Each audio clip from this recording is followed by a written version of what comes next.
Hello and welcome to Thought for November the 21st. Our readings are Nehemiah chapter 9, Amos chapter 1 and 1 Timothy chapters 1, 2 and 3. And our thought is, Blessed be your glorious name. We have a most meaningful chapter 9 in Nehemiah today. It is the remarkable account of how the people assembled with fasting and in sackcloth and with earth on their heads, and the Israelites separated themselves from all foreigners and stood and confessed their sins. Verses 1 and 2. It is and was an all-out effort to renew their commitment to God, to get back on track, as we would put it today. The leading Levites told them to stand up and bless the Lord your God from everlasting to everlasting. Blessed be your glorious name, which is exalted above all blessing and praise. Verse 5. Do we fully understand what this means? What is the name of God? Just a word, you say, just like when someone addresses you or I by name. How can a name be glorious in itself? These Levites say a prayer, really. You are the Lord, you alone. You have made heaven, the heaven of heavens, with all their host, the earth and all that is on it. You are the Lord, the God who chose Abram. You found his heart faithful before you. You saw the affliction of our fathers in Egypt, and you made a name for yourself, as it is today. And you divided the sea before them. Verses 6 through to 11. It is invaluable to understand how God made a name for himself.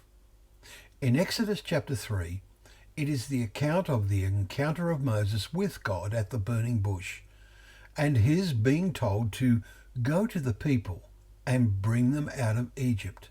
Verses 10 and 11.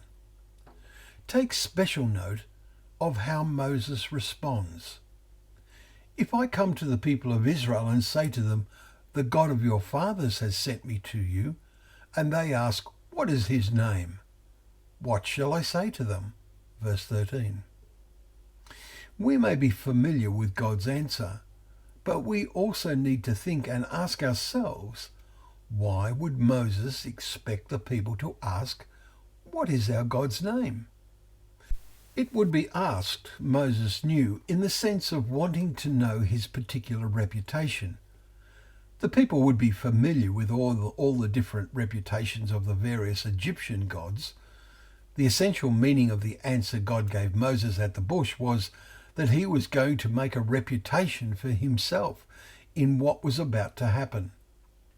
This understanding is confirmed in the record in Nehemiah, but also in many other places.